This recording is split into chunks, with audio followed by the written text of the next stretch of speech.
Welcome back. देखिए, हम लोग नेक्स्ट लीनियर ट्रांसफॉर्मेशन को कंटिन्यू करते हुए आज हम लोग देखेंगे प्रॉपर्टीज़ ऑफ लीनियर ट्रांसफॉर्मेशन। ठीक है, तो इसमें कुछ प्रॉपर्टीज़ यहाँ पे देखिए है। टी भी से डब्ल्यू अगर कोई लीनियर ट्रांसफॉर्मेशन है तो पहला प्रॉपर्टी तो हम लोग पहले भी देख चुके हैं कि ज़ीरो को ये ज़ीरो में मैप करेगा। ठीक है, यानी ज़ीरो एलिमेंट इन भी को ये ज़ीरो एलिमेंट इन डब्ल्यू में मैप करेगा। ठीक है ना। ओके। दूसरा प्रॉपर्टी भी स्केलर प्रॉपर्टी में होमोजेनियस प्रॉपर्टी के जैसा है। ठीक है, तो ये भी हम लोग प्रूफ करेंगे। और यहाँ पे देखिए तीसरा और चौथा को अच्छे से देखिएगा तो आपको क्या बोल रहा है। ठीक है, यहाँ पे थोड़ा मैं समझा देता हूँ कि आपको ये समझ के रखना है कि अगर आप इस तरह का कोई मैपिंग लेते हैं ना, जैसे मान लीजिए इधर मैंने लिया डोमेन, इधर मैंने ले लिया को डोमेन। ठीक है, ओके, ये मेरा भी है, ये मेरा क्या है डब्लू है। ठीक है, और ट्रांसफॉर्मेशन मेरा क्या है वो है टी। तो ध्यान दीजिएगा कि अगर इसमें V1 एलिमेंट है, V2 एलिमेंट है, इसी तरीके से Vn एलिमेंट है। ठीक है, तो V1 के करस्पॉन्डिंग में इधर जो हमको मिलेगा इमेज वो क्या होगा, वो होगा मेरा TV1। ठीक है, इधर हमको मिलेगा क्या TV2, और इसी तरीके से लाइक दैट आपको क्या मिलेगा यहाँ पे आपको मिलेगा TVn। ठीक है जी।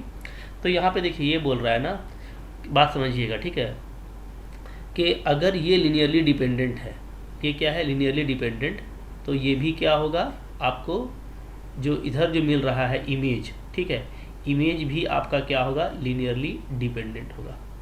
ठीक है, क्या बोल रहा है कि V1 V2 Vn अगर लीनियरली डिपेंडेंट है तो क्या होगा, इमेज जो मिलेगा वो भी आपको लीनियरली डिपेंडेंट होगा। ठीक है, जबकि चौथा प्रॉपर्टी क्या बोल रहा है इसमें उल्टा इधर से। ठीक है, अगर इमेज मेरा क्या होता है लीनियरली इंडिपेंडेंट होता है तब ये इम्प्लाइज करेगा, ठीक है, कि जो इधर मेरा प्री इमेज है या जो वेक्टर है भी में वो भी क्या होगा, वो भी आपका लीनियरली इंडिपेंडेंट होगा। ठीक है, तो आपको ये याद रखना है कि लीनियरली डिपेंडेंट वाला जो रिलेशन है वो क्या है, वो आपका एलिमेंट से इमेज है।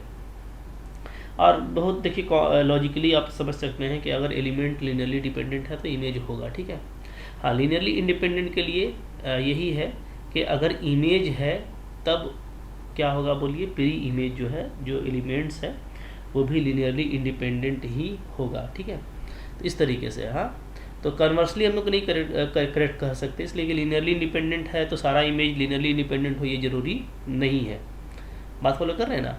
अच्छा हाँ, लेकिन लीनियरली अगर डिपेंडेंट है तो उसका सारा इमेज क्या होगा, लीनियरली डिपेंडेंट होगा। ठीक है, इसी तरीके से अगर सारा इमेज लीनियरली इंडिपेंडेंट है तो उसके करस्पॉन्डिंग वाला जो भी वेक्टर होगा वो क्या होगा, वो लीनियरली इंडिपेंडेंट होगा। बात फॉलो कर रहे हैं, ठीक है, क्लियर है।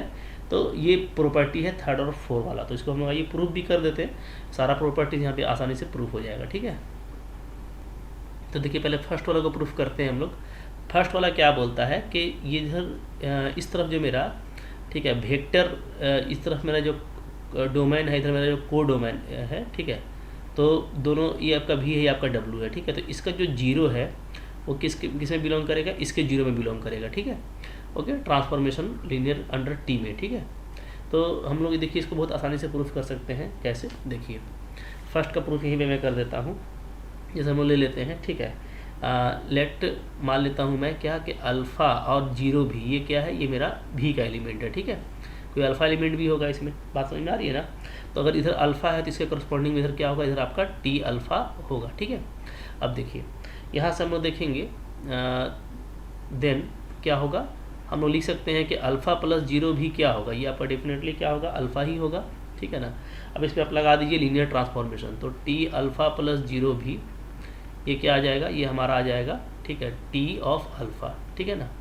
ओके, अब देखिए अब ये क्या है, ये मेरा लीनियर ट्रांसफॉर्मेशन है तो इसको हम क्या लिख सकते हैं, टी अल्फ़ा लिख सकते हैं प्लस टी जीरो भी लिख सकते हैं। ठीक है, ओके, इधर क्या है, इधर देखिए टी अल्फ़ा है, टी अल्फ़ा किसका एलिमेंट है, जो है डब्लू का एलिमेंट है, इधर हम क्या लगा सकते हैं, इधर हम लगा सकते हैं प्लस जीरो डब्लू। ठीक है, बात समझ में आ रही है। क्यों लगाए हैं, इसलिए कि इधर हम लोग जो जीरो का, इधर का जो जीरो एलिमेंट है वो जीरो डब्लू है, इधर का जो जीरो एलिमेंट है वो जीरो भी है। ठीक है, तो जीरो भी जीरो डब्लू को मैप करता है, ये हमको प्रूफ करना है। ठीक है, तो टी अल्फ़ा जो आया है, ठीक है, क्योंकि क्या है आपका टी अल्फ़ा जो है वो आपका किसका है, वो डब्लू में बिलोंग करेगा, देयरफॉर क्या होगा, therefore T alpha plus zero W ये क्या होगा, ये आपका टी अल्फ़ा ही होगा। ठीक है ना, क्योंकि जीरो डब्लू क्या है, डब्लू का जीरो एलिमेंट है, तो जिसका एलिमेंट है आप उसी का ना जीरो उसमें ऐड कर सकते हैं, ठीक है। तो ये डब्लू का एलिमेंट था तो इसलिए हम इसमें डब्लू का ही जीरो ऐड किए हैं, ये ध्यान रखना है, ठीक है, ओके। और इधर तो मैंने लगा दिया है लीनियर ट्रांसफॉर्मेशन, जो कि हमको गिवन है कि टी मेरा क्या है, लीनियर ट्रांसफॉर्मेशन है। अब देखिए यहाँ पे अगर आप राइट कैंसिलेशन करते हैं तो यहाँ से राइट कैंसिलेशन करने से क्या हो जाएगा, टी जीरो भी बचेगा, ठीक है, इधर क्या आ जाएगा आपका जीरो डब्लू आ जाएगा, ठीक है। तो इस तरीके से आपका ये पहला वाला आसानी से प्रूफ हो गया, ठीक है, ओके। अच्छा, दूसरा वाला प्रूफ कर देते हैं। दूसरा वाला प्रूफ देखिए कैसे करेंगे। हम लोग जानते हैं कि सिंस क्या है, टी जो है मेरा वो लीनियर ट्रांसफॉर्मेशन है, ठीक है। देयरफॉर हम लोग जानते हैं कि अगर हम अल्फ़ा कोई फील्ड ले लें, ठीक है, और भी कोई एलिमेंट ले लें किसका, भी का, ठीक है, देन क्या होगा, देन हम लोग ये जानते हैं कि टी अल्फ़ा भी इज इक्वल टू क्या होता है, अल्फ़ा टी भी होता है, ये तो आप प्रॉपर्टी से जानते हैं, ठीक है। अच्छा, अब हम लोग ऐसा करते हैं कि चूज़ कर लेते हैं अल्फ़ा इक्वल टू -1, तो डेफिनेटली ये भी फील्ड का एलिमेंट होगा, ठीक है। देन क्या हो जाएगा, देन इधर आपका हो जाएगा माइनस भी और इधर हो जाएगा आपका माइनस टी भी। बहुत आसानी से देखिए प्रूफ हो गया, ठीक है। ये तो बिल्कुल एकदम लॉलीपॉप टाइप का था, तो इस तरह का अगर प्रूफ आ जाता है एग्जाम में तो आपको बहुत आसानी से कर लेना चाहिए, ठीक है। आइए थर्ड और फोर्थ को प्रूफ करते हैं, ठीक है। तो देखिए थर्ड नंबर को हम लोग इस तरीके से प्रूफ करेंगे, ये हमारा थर्ड नंबर, ठीक है, कि पहले हमको ये लेना है कि ये लीनियरली डिपेंडेंट है, तो ले लेते हैं, ठीक है। देखिए लेट सपोज करते हैं कि V1 V2 ठीक है से लेकर के Vn तक जो कि मेरा V का मेंबर है डोमेन का, वो क्या है, वो मेरा है R लीनियरली डिपेंडेंट, ठीक है। तो अगर ये लीनियरली डिपेंडेंट है, ठीक है, ओवर F, देन क्या होगा, ठीक है, देन ये होगा कि यहाँ पे कुछ स्केलर एग्जिस्ट करेगा, देन देयर एग्जिस्ट स्केलर्स, ठीक है। कौन कौन, तो ये हम ले लेते हैं अल्फ़ा 1, ठीक है, इसी तरीके से alpha 2, like that alpha n belongs to F, ठीक है, सच दैट क्या होगा कि अगर हम इसका लीनियर कॉम्बिनेशन लें, अच्छा चूँकि लीनियरली डिपेंडेंट है तो मैं क्या लूँगा, ये जो मैं स्केलर ले रहा हूँ ये नॉट ऑल जीरो, ठीक है ना, जो हम लोग डिफिनेशन पढ़े थे लीनियर डिपेंडेंट का, तो क्या होगा, there exist scalars alpha 1 alpha 2 alpha n belongs to F, ठीक है, not all zero, not all zero, ठीक है, सच दैट क्या होगा कि alpha 1 V1 plus alpha 2 V2 से लेकर के जो अल्फ़ा n Vn है वो क्या होगा, मेरा जीरो के इक्वल हो जाएगा। बात फॉलो कर रहे हैं, ठीक है। और ये जो जीरो है इसको आप जीरो डब्ल्यू भी लिख सकते हैं यहाँ पर, क्योंकि ये जो है सॉरी, अच्छा ये तो जीरो भी होगा ना, चूँकि अल्फ़ा 1 V1 तो ये हमारा भी का एलिमेंट होगा, तो ये होगा हमारा जीरो भी, ठीक है, ध्यान रखिएगा, हाँ जीरो भी ऐसे लिखिएगा, या सिंपली आप जीरो भी लिख सकते हैं, कोई दिक्कत नहीं है, ठीक है। अब देखिए दोनों तरफ अगर मैं ट्रांसफॉर्मेशन इसमें लगा देता हूँ तो यहाँ पे लगाऊंगा तो क्या हो जाएगा, T alpha 1 V1 plus alpha 2 V2 से लेकर के ये हो जाएगा हमारा अल्फ़ा n Vn, इधर आ जाएगा आपका टी जीरो भी, ठीक है। और टी जीरो भी हमारा क्या है, ये है मेरा जीरो डब्लू, ये हम लोग प्रॉपर्टी नंबर 1 में देख चुके हैं, ठीक है, ओके। अब देखिए यहाँ पे चूँकि टी हमारा क्या है, लीनियर ट्रांसफॉर्मेशन है, ये हमको गिवन है, तो हम इसको ऐसे लिख सकते हैं अल्फ़ा टी V1, ठीक है, प्लस अल्फ़ा 2 टी V2 से लेकर के हो जाएगा ये आपका अल्फ़ा n टी Vn इक्वल टू क्या हो जाएगा, ये हो जाएगा आपका जीरो डब्लू, ठीक है। क्यों, चूँकि टी हमारा क्या है, टी हमारा लीनियर ट्रांसफॉर्मेशन है। बात फॉलो कर रहे हैं ना। अब ये देखिए, अब ये क्या हो गया, ये अगेन जो है लीनियर कॉम्बिनेशन है, ठीक है, T V1 T V2 T Vn का, जिसमें alpha 1 alpha 2 alpha n not all zero है, ठीक है। तो हम लोग क्या बोलेंगे, तो हम लोग बोलेंगे, ठीक है, सिंस क्या है, अल्फ़ा 1 अल्फ़ा 2 से लेके अल्फ़ा n जो बिलोंग्स करता है फील्ड से, ठीक है, आर सच दैट, ठीक है, नॉट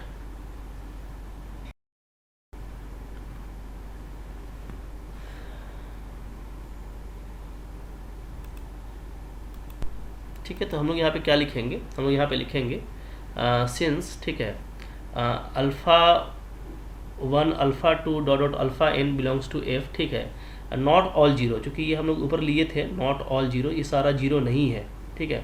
देयरफॉर क्या होगा, देयरफॉर THERE लिखिएगा, ठीक है। देयरफॉर क्या होगा, इसको मैं ले लूँ अगर इक्वेशन 2 ले सकते हैं, कोई दिक्कत नहीं है, इसको इक्वेशन 1 ले लीजिए ऊपर वाले को, ज़्यादा ईजी रहेगा, ठीक है। तो इक्वेशन 2 इम्प्लाइज क्या हो जाएगा, तो देयरफॉर 2 इम्प्लाइज 2 से हमको ये मिलेगा कि चूंकि ये लीनियर कॉम्बिनेशन है जो जीरो के इक्वल है, ठीक है, और इसमें सारा स्केलर नॉट ऑल जीरो है, इसका मतलब है कि हमको यहाँ से ये मिल जाएगा कि जो T_V_1 है, T_V_2 है, ठीक है, डॉट डॉट डॉट T_V_N है, जो कि W का मेंबर है, वो क्या होगा, वो आर लीनियरली डिपेंडेंट होगा, ठीक है।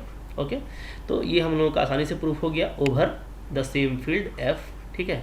तो बहुत देखिए कुछ करना नहीं है, बस आपको लेना है और आराम से चलना है, आपको आसानी से प्रूफ हो जाएगा, ठीक है। अब देखते हैं फोर्थ का प्रूफ, ठीक है।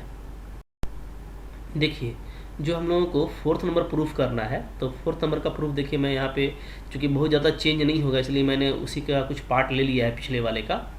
ये मैं कह रहा हूँ कि V1 V2 Vn V का मेंबर है, ये हमको गिवन है, ठीक है। और हम मान लेते हैं कुछ स्केलर है मेरे पास में α1 α2 αn। अभी हम इसको विदाउट रिस्ट्रिक्शन मान रहे हैं, ठीक है, कोई भी स्केलर है। इस तरह से ये एग्जिस्ट करता है कि हम लीनियर कॉम्बिनेशन ले सकते हैं, ठीक है, α1 V1 α2 V2 αn Vn equal to 0 भी, ठीक है। ये मेरा हो गया इक्वेशन 1। अब यहाँ पे अभी तक कुछ हमको पता नहीं है कि अल्फ़ा सारा 0 है या इसमें कुछ 0 नहीं है, अभी हमको उस पर कोई बात नहीं करना है, ठीक है। बस मैंने जो है इन वेक्टर्स के लिए इन स्केलर्स के साथ में, ठीक है, एक्सटर्नल कॉम्पोजिशन के साथ में एक मैंने लीनियर कॉम्बिनेशन लिया है जो 0 के इक्वल है, ठीक है। अब इसमें आप जैसे ही लगाते हैं ट्रांसफॉर्मेशन, तो ट्रांसफॉर्मेशन लगाने से क्या हो जाता है, ये आपको 0W आ जाता है जैसे पिछले बार आया था, ठीक है। ये T0 भी है, ठीक है।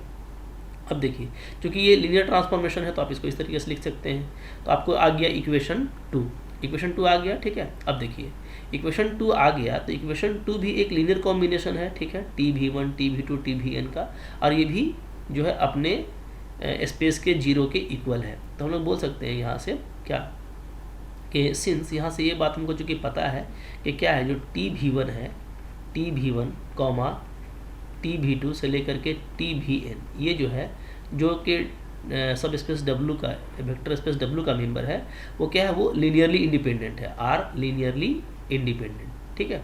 ये आपको दे रखा है इसमें कि अगर ये लीनियरली इंडिपेंडेंट होगा तो फिर वेक्टर भी होगा, ठीक है।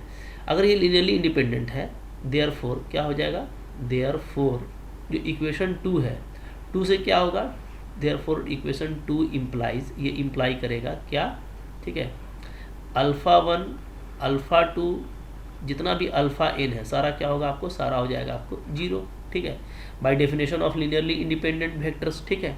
ओके, तो ये सारा 0 हो गया। अब ये सारा ही 0 हो गया तो कंसिक्वेंटली, मतलब आप 1 से देख लीजिए, आप कंसिक्वेंटली